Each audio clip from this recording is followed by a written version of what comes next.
вагона до сих пор отзывающийся в сердцах целых народов. Лютый холод, который можно почувствовать даже просто смотря на экран. Черно-белые кадры невольно снова возвращают в февраль 44-го. Даже тех, кому посчастливилось о депортации узнать из исторических справок. В память о тех, кто ушел, так и не утолив тоску по родине, минута молчания.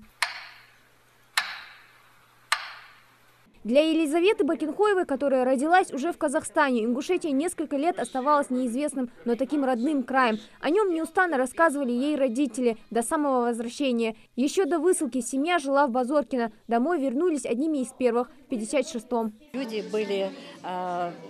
были совершенно неправильно признанные изменниками Родины. И ссылка вообще-то целых народов, я считаю, что это для политики очень неправильная политика национальная. Книга в руках у Елизаветы – это один из 7 томов, посвященных памяти жертв политических репрессий, кропотливый труд Аузби Зураева, который просто не мог пропустить мероприятие. Материалы для будущих книг автор собирал 10 лет в госархивах страны. В них он рассказывает историю репрессированных народов СССР. Сам автор когда-то провел долгие годы в лагерях на севере и Урале, 60 лет отдал медицине, а в 1990 году возглавил Ассоциацию жертв политических репрессий в регионе.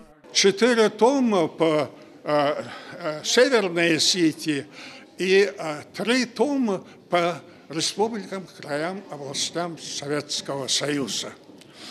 И здесь все национальности у меня есть.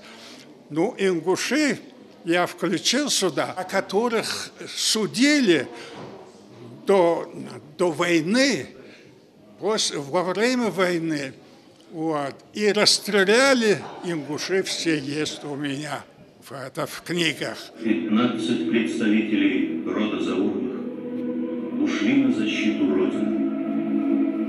На экране кадры из документального фильма Сулумбека Мамилова и Вахтанга Микеладзе «Забытые герои Бреста». Великая Отечественная – еще одно доказательство, что ингушский народ никогда не был предателем. Кинокартина продолжительностью 52 минуты, повествующая о беспримерном мужестве и героизме ингушей-защитников Брестской крепости. Показ этого фильма – важная часть памятного мероприятия. Ведь 23 февраля – это особенная дата для ингушского народа, который пережил депортацию и внес огромный вклад в победу над фашизмом. Инициатор памятного мероприятия – Ингушский национальный культурный центр Даймок в Северной Осетии. Подобное мероприятие в республике проводится впервые, но организаторы надеются, что это только начало. Нам надо все-таки помнить об этом, потому что если мы будем об этом забывать, то такие трагедии могут повториться.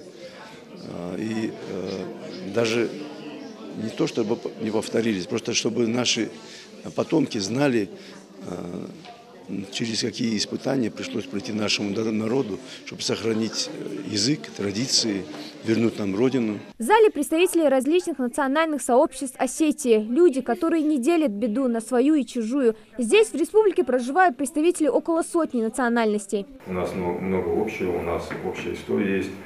И если мы хотим жить дальше в мире и оставить нашим детям благополучную землю, благополучную нашу страну, нашу общую, то мы должны искать друг в друге хорошее, и все, что плохое было в наших отношениях, мы должны оставлять в прошлом все. Большую поддержку в организации памятного вечера активистам центра Даймок оказало и руководство Республиканского дома дружбы и национально-культурных связей. Символично, что и само мероприятие проходит в его стенах. Я думаю, что то, что мы сегодня встали рядом с нашей общественной организацией Даймок, это показательно. И нам уже пора от слов переходить к делам, потому что тот хрупкий мир, который создавали старшие наши, и тот, который сегодня имеется, его надо беречь.